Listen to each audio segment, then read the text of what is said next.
What is up, laid back club? I was scrolling through YouTube during my bedtime last night and I realized there's no innovation in the space of YouTube. Everyone is doing the same thing. So I thought I would make the revolution that I want to see. I'll do something that has never been done in the space of MMA YouTube before. I will make a tier list. And that is what we are going to look at today. Today, I'll be talking about my hot takes of 2025. And I'm not your average Joey to swing towards the left or the right.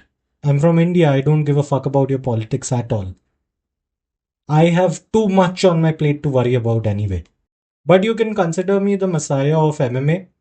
You can call me a guru in a way. And I'll be leaving no traces behind me if that's what you're expecting. Let us begin. I've done enough of my wordplay. That was the introduction. I want to start off right away with the one and only my S tier hot take that I don't think a lot of people are going to believe. Dustin Poirier is going to win the belt. Hear me out on this. Hear me out. If you remember what happened with Michael Bisping, he had no chance of winning the belt. He got a short notice fight and he made the most out of it. I think Dustin Poirier has everything that you need to make it big. He went life and death with Islam, and he's the only guy to make him bleed. Don't take that away. I know he has announced his retirement and he's going to have one last fight, but I think if he gets an opportunity and Arman Sarukian pulls out again, we might see Dustin Poirier. And this could be the full circle moment of Poirier getting his hands on the belt. I am here for it. I am excited to see what he does. And I'm telling you, I know no one believes it, but 2025, the diamond is getting the gold.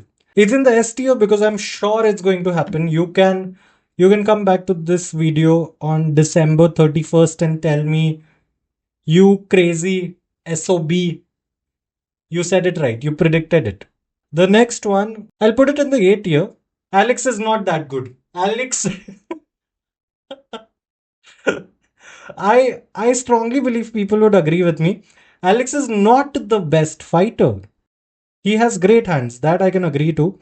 His hand-eye coordination is great, but that's about it. Everyone that he's fought has had no skills. The first guy, he's the Jake Paul of MMA. He fought everyone was not up to his level, and the first guy that he had to fight, he lost.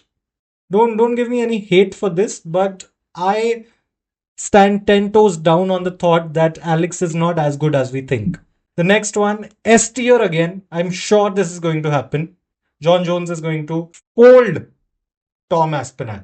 There's no way that you guys believe that John Jones is going to lose to Tom. We've not seen Tom in the third round, in the fourth round. Let's not make up our minds about someone that we've not seen. We've seen John do this again and again. I think the time that he's taking is to see what Tom does the best. As soon as he's figured it out, he's going to accept the fight and he's going to fold the kid. D tier entry, I know you guys won't agree to it, but I'm telling you, Ilia is not as good as he seems. I don't want any hate coming my way. Let me explain. When he fought Alex, at that time, Alex had just got knocked out. When he fought Max, Max had to cut down from 55 to 45. So these are not guys who were in the best shape of their lives. Ilia has gotten lucky with what he has got at this point, and I don't want to pretend like he's done anything special. Another one in the D tier. I'm not sure about this, but I have a strong feeling that Chael is not undefeated. Don't quote me on this. I'm not guaranteeing you that he's not undefeated, but I've seen enough proof that he might not be. Maybe he's just gaslighting all of us, but I have a strong suspicion that he's not as good as I think he is. A B tier entry. The guy that you're looking at is the greatest 170 pounder of all time. Don't tell me it is GSP because it's not and you know it. The guys that Usman has fought are way better in every capacity that we can imagine. There's no way of accepting the idea that GSP did a better job. The bus conductors that he was fighting and like four legends is not going to make that big of a difference. And don't forget, Usman is the guy who got rid of T Wood. So not only his own career, he also made Jake Paul's career. He gave him a legitimate opponent to beat that had fully stepped out of his prime. Another guy who's going to be the GOAT, the one and only. I am so sure, I think people would also agree to this. Merab is like 2 fights away from being the best ever. Better than Jones. Stop looking at how many title defenses he has. While coming up, he has beat so many champions. Let's say he goes up again against O'Malley and he beats him. And now there's a possibility that he goes up to featherweight. Ilia has moved out of the picture. Merab won't have a problem to go up and fight. If he does that, if he is a 2 division champion beating like 5 to 7 other champions, I think he has a strong case of being the greatest to have ever graced our sport.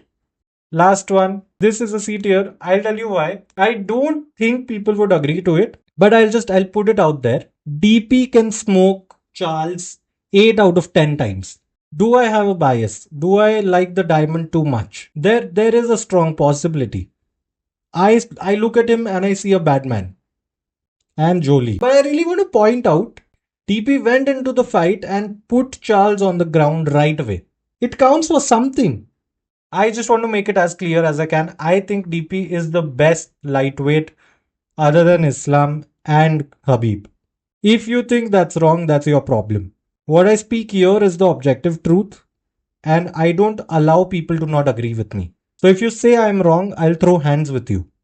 But that's it for today. Do like, subscribe, share, and let me know in the comments what's the next tier list that you guys would want to watch.